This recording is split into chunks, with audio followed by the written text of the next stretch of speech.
Prepare for a journey back in time. Learn about your ancestors and using DNA to trace them.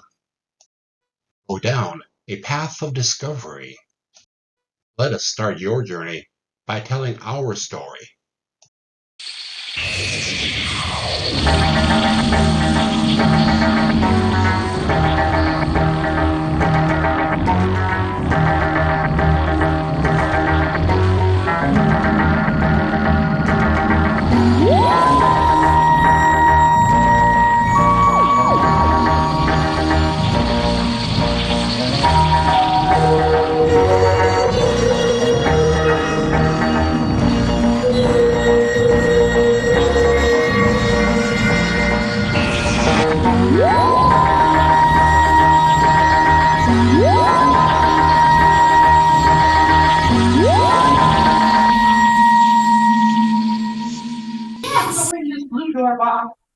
Why not? I don't people.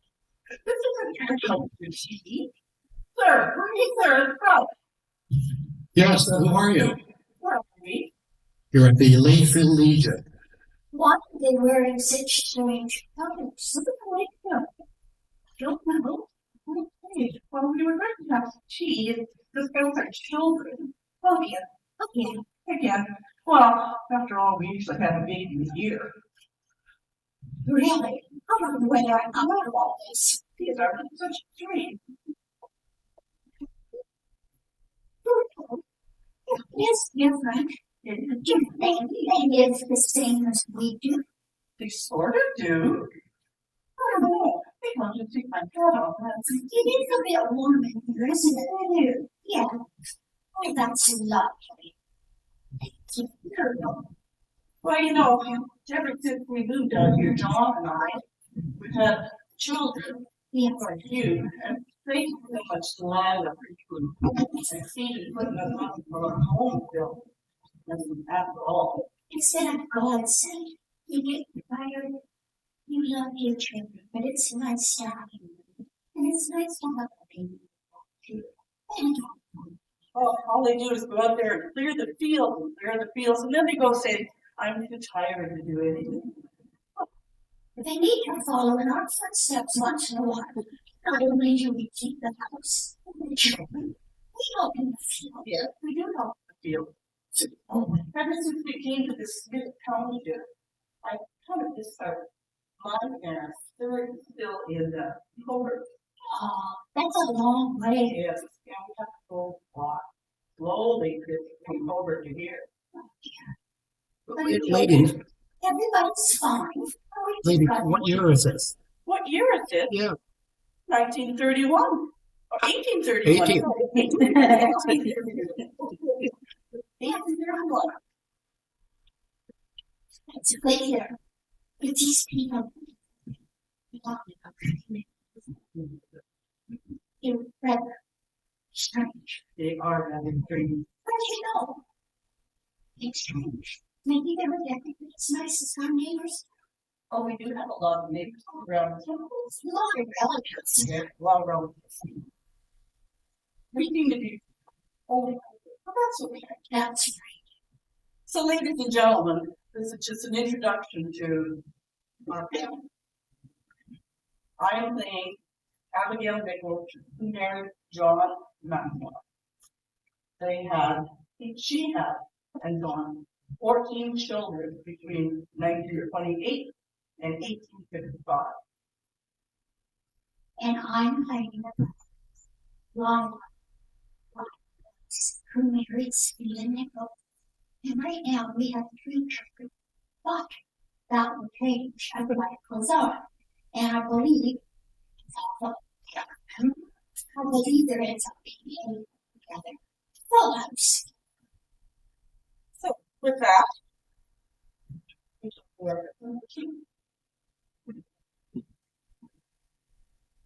thank you.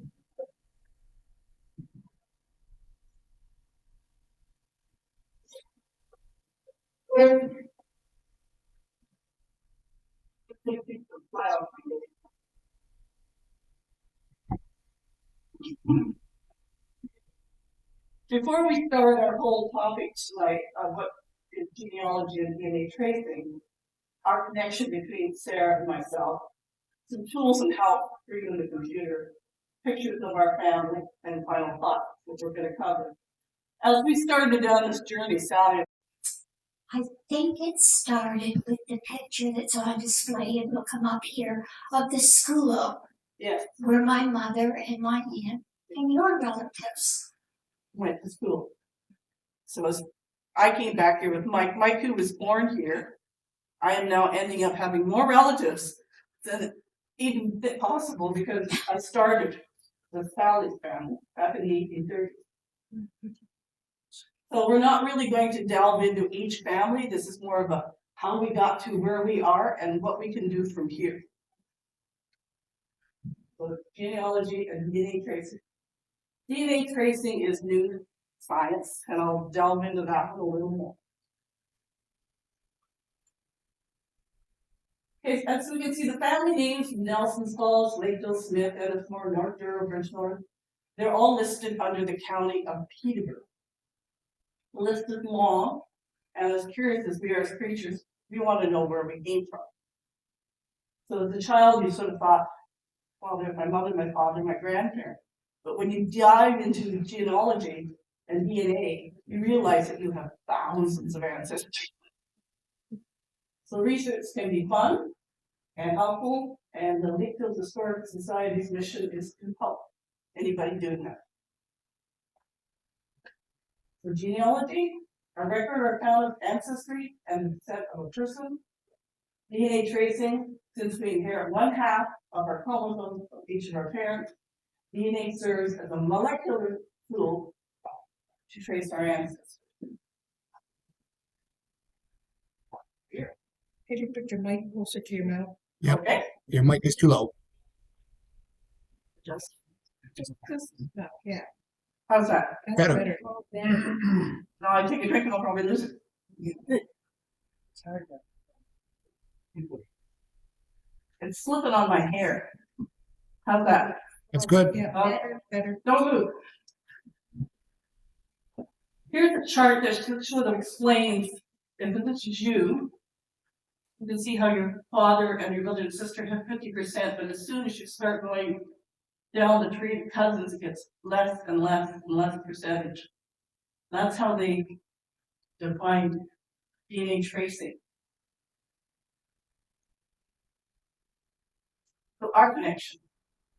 Abigail Nichols married John McEnwell. That's my side. Stephen Nichols married Delilah Boyd, his slide slip. And that's Sally's side. So And they called her Lila. they called her Lila. You will find as you go through your history, a lot of these people had more than one name. Mm-hmm. It's confusing. It's confusing, especially if you're tracing. John McEnwell was born in 79. I won't read it all. But anyways, he's my great-great-grandfather. And he married Abigail Nichols. And they settled in Smith. Stephen Nichols was the older brother.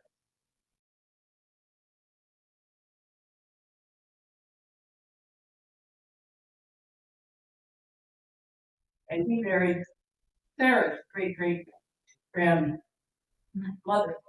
Not right. And they settled in Smith. We were neighbors. Yes. We were neighbors all in Smith. This is an old one I found when I was searching around the internet. You probably can't see it, but somebody's written all the names all across and all the different. It's kind of fun when you go searching for old records. Stephen Nichols served in 1812 as a loyalist, granted land. He, when the district of Newcastle was set up in 1838, he was appointed Smith Township first representative. He held it many years. He was the justice of the peace, and through various the house, and was occupied by Nichols for 137 years. And this house still exists. This is in Richmond. That's where Stephen Nichols and Abigail Nichols. I think what I read somewhere that he promised his wife that he would build a bigger home for their ever-growing children. And promised it would not be sod or log. So I ended up with a beautiful stone home.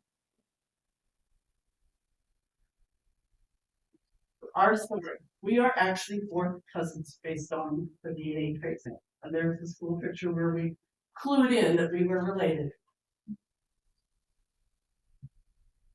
Where did we start? I was using ancestry.ca and Sara was using My book, her book. I'm not smart enough on the computer to do that telling of it, but I want to do it. I have a friend, Diane, and relatives that I turn to, and when I get in trouble, they bail me out. I could show you the site, but I don't know whether it's set up. Oh, we didn't set it up, sorry. So we have to do this another time. And what did we find? We found we had the same grandparents, Benjamin and Phoebe Nichols, who lived in Coburg. So they're way back in the 1700s. And actually they died there. That's another field trip for us. We're gonna have to go to Coburg, see if we can find their graves. You're not driving. Yeah, That's what Mike said. no. Yeah, That's true, I'm not driving. end up in North Bay. You probably have relatives. Yeah, well, probably. So that's just this is what comes out of ancestry.ca, which is very comprehensive. And anybody who's dabbled in it will know that it's a big time waster, almost worse than Facebook. You can spend hours in it doing your tracing your family. And the same thing, we covered the Nicholson, Phoebe's, and Coburg, and all the Nichols were here in Smith. They were married very young. I think I was, well, Abigail was 14. I was 15. Start very, very young. Had a baby every year almost. They died very young too. That's true. And they're choosing a second wife. You have to have somebody look after all that. Exactly. Within a year, they had. There's a picture of Phoebe and maybe what the person might have looked like in the 1800s. This is the church which both Abigail and Delilah got married in Coburg. I believe it's still standing. Yeah. And Delilah, and it's just another example of what Ancestry will do for you. So the details, their name, their birth, their marriages. So if you get confused, like we did a couple of times, it's always good to go back and look. Now DNA, we didn't manage to get the internet up and running, is a new part of Ancestry, which I did a swap, sent it away, and this is my site here, and it says through Abigail Nichols, I have 59 DNA matches, which leads down to me. And this is the other part of the tree, which is George, and above that is Stephen and Sarah's side, and it goes right down to your My nephew, nephew. So we got he has just started to delve into Ancestry and is very involved. He was born and raised in Alberta, so he has opened a can of worms, I think. yeah, so when we did that, that's it. Yeah. It's now confirmed that we are indeed cut. But I'm gonna go back. So what do? How do you start? Start with yourself. You start with keeping track of your name, date of birth, then go back to your parents. And if you collect enough, and there's some forms at the back, so basic ones, if you want to fill them in, we can start a basic search. But we're thinking that maybe we need a workshop. Maybe there's people who want to do their own trees. And if enough people are interested, I'm sure we have people that are knowledgeable, like Diane and some of the members. Diane, Mike, Michael, and a few other people are quite heavy into ancestry and research. There's some paper ideas, like there's little forms here at the back too. If you want to start manually. A good place to collect your information first. Especially when you don't run a computer. That's what I do. Help you. So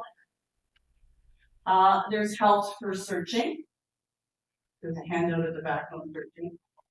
These are all free. If you get on the internet, it's not gonna cost you. Ancestry and My Heritage, they're ones that require subscription. Usually monthly or yearly, You can pay either way. yeah. And so to give you some, took up here my great grandfather, Daniel Whitmer, on my father's side. Anthony Whitmer, McPhee, on my father's side. Mary Nesbitt McEnwell, on my grandmother's side. On my father's side, on my father. My grandfather, Neil Whitmer. He lived a long time, didn't he, Doug? And my father, Everett Whitmore. And on my mother's side now, William James, great grandfather, Emma James Phillips, another. Owen James, my grandfather, Brenda Downing, my mother, and my mother, David the James. This is who I am. The story continues. And there's some pictures of my wedding, my daughter's wedding, my son, and my grandson. You're on. Oh.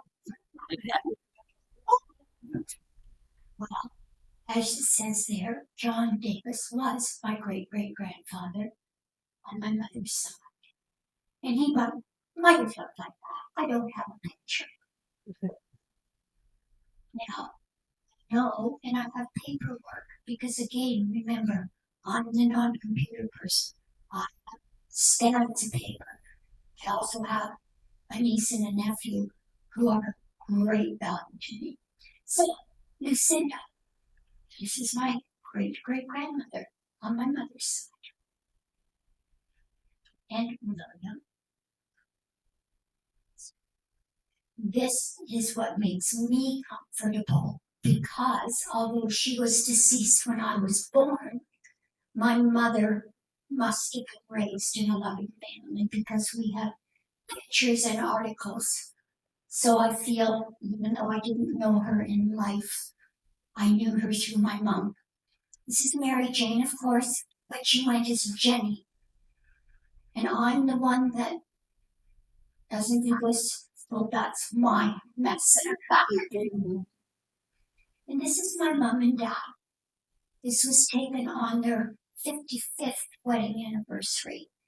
My brother was home from the West, and although they were married in January, we chose to celebrate when all 9 of us could be here with our children.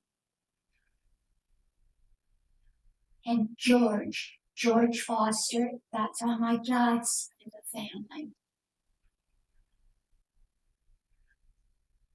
These people I'm still learning, but again, as I say, the paperwork I have, the paper trail, does confirm that what we have on the slide is correct. This gentleman, again, because I was the youngest, was dead when I was born, but it must have been around this time that pictures got to be easier and less expensive because in my box of stuff, I do have pictures of my grandfather, my dad's dad, John. And this is Sara. Sara is my grandmother, of course, John's second wife. When my mother was pregnant with me, they already had 8 children. I look at it 2 ways. One, when they got me, they finally got it right. Or 2, when they got me, good heavens, no more. I was named by my dad after his mother.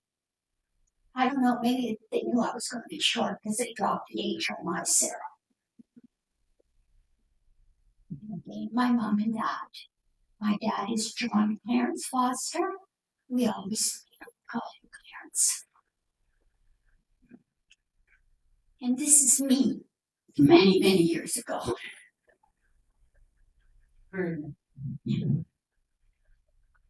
This is my family. The one to the left, Lee was my firstborn, my son. Kendra, my daughter, and then Krista. I think Krista's here with us. And then I would listen to my friends talk about their grandchildren and how lovely it was and how interesting.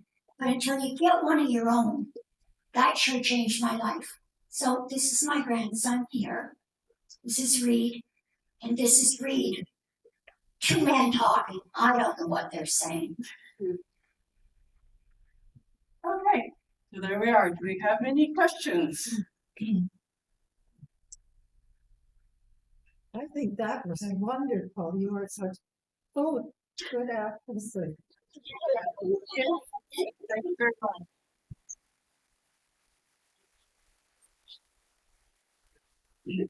I've got a question, Diane. How can you be sure about the accuracy of Ancestry.com? Like I've heard a lot of, I've never used it. I've heard a lot of people say it's all about what's inputted. So if somebody makes an error, then Well, you have to apply some logic to it. Like, sure, they will provide you matches, but then you've got to take the time, and they also give you the source document. So you'll have the birth certificate, Yeah. the death certificate. You've got to actually drill into those records and confirm that this is actually the person they're talking about. okay. So I don't take anything at face value. I double check, and then DNA, which at another time it's on my computer, it actually shows that I am, like one of the stories that I had the hardest time proving was on the Whitmore side, it was back in the 1600s. There was a story that there was called the Whitmore Massacre. And I thought, oh, this has got to be internet story because it was all over the internet. So it wasn't until I did my DNA and I had my tree on the go for over about 10, 15 years. And it eventually collected the DNA data. And yes, I am, the Whitmores are a direct link to the Whitmore Massacre, which happened in 1639 as they came up from New Jersey to Canada. Everybody died except for two. My side of the family was John Whitmore, and he was captured by the Indians. I think it was the Delaware, and he lived with them for a number of years before he was rescued by Butler, I believe, and they adopted him. And he married one of her children, and it's through those children that my DNA matches, or anybody else who's a bit more matched. So yes, we are. DNA is a big help. One of the things that I found as Diane and I got on this journey, they used the same name over and over again. And then they would, as I say, my grandmother, her name was Mary Jane Nichols. But even on her wedding certificate, which is at the back of the room there, it's signed as Jen. And I see even the spelling of Jenny. Some of the papers I've got, some that Dave's got, Jenny is spelled with an I-E and others spelled with a Y. So it gets very confusing. And then again, you start with Aaron as father and Aaron as son, and it's like, holy jumpers. And then you have people taking the census. They were just people writing. Yeah. And who's in this household? And so names like McEnwell, dropped an E, got an E. So it's. So you really have to be a detective, is what you're Yeah. saying. And prove everything that you look at, double check and make sure that that's. And fortunately for me, my last career was working in a courthouse. I sat in maybe 10,000 trials, so I learned a lot of tricks. I think the other thing that I know personally I am guilty of, you go through the stage in life where you think you know everything and you're going to remember everything.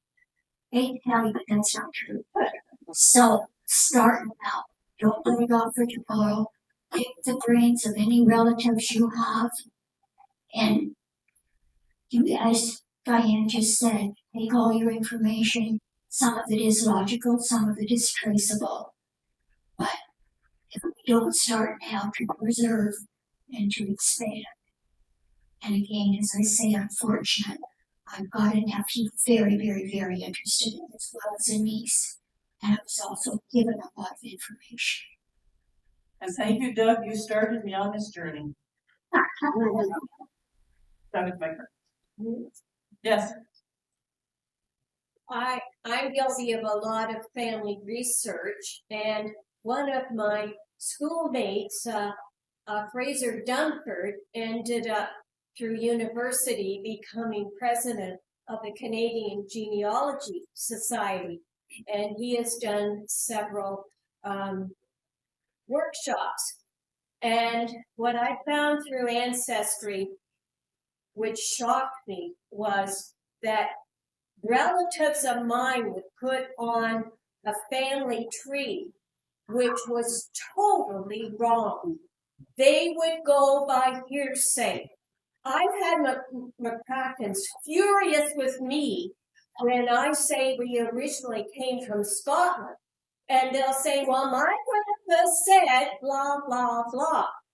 And so unless you can get the actual sources, lucky enough for me to go over to Ireland and Scotland, or do the research and see the actual documents, you must have proof in 4 different ways that it's correct. Yes. But it just breaks my heart when I see so much wrong information. it's the same Don't everywhere. go by Joe Blow says that Fanny whoever says whatever. And but it is very addictive. We used to have a saying when I worked in the courthouse, garbage in, garbage out. Yeah. So what goes in also comes out, so you do have to check, you do have to verify. And that's Just- good. Go ahead. Was there somebody else? There are surprises in the journey. I learned myself. Justin was my 8th cousin. Seriously. You're a great man, many guys. I felt a lot better admitting it 8 years ago. It's true. So then I also had an Ann Toothaker who was on trial at the Salem Witch. He was found not guilty, so she carried on. Her husband actually died in prison. Oh, DNA is not all that cracked up to you. About a few years ago, I got an email. My father apparently fathered a child I didn't know about. So I'm an aunt. No secret. Don't worry, mine did too. Happen, you find these family secrets, and of course it's like that. The good stuff they want to tell you about, but that relative that ended up in Kingston Penn that died, we don't know who the hell that was. He wasn't related to us. I don't know how many here, but I think everybody does. I grew up, again, being the youngest, my mother was old. And I probably was not the best daughter at times. I hope she's forgiven me, and I hope she knows how much I thought of her. But some of the sayings, she wasn't highly educated, but at 90, she could play trinominos, and I'll tell you, she won. It might not always be without cheating. She was not, her body gave out, her mind did not. But I also remember, and I also, out of my mouth comes what she said. Diane and I, and Diane's probably don't say it again. One of the things she said, which is so appropriate, if you don't have something nice to say about someone, don't say anything. You might be related. Well,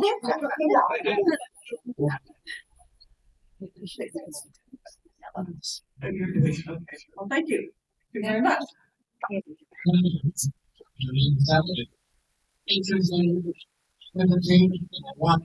One of you to draw the 50-50 draw.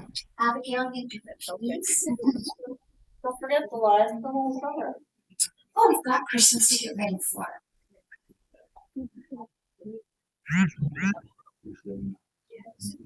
Okay, the last 3 digits of the ticket are 057. 057. Oh, no way. 670-3057. Well, once again, we have to keep mine. They're too shy to accept it. They just want you to keep it. Yeah, you can donate that. Huh? Nobody's got the ticket. Oh, that's me. Okay. 057? Yep. Oh. Congratulations. Come up here so you get on camera. So we Yeah, have that's fixed. Jackie got it. Yeah. Jackie got it. Your bride. So they're on the board 15 minutes. They're already making money. Yeah, this never cost me anything. Never cost you anything. Cute. Do you want to see the ring? Yeah, I guess. Yeah, it's definitely correct. 057. So this concludes our formal presentation. We have corrections at the back, and I always encourage people, here's a chance to talk to other people who love history and love our community, and a chance to ask questions.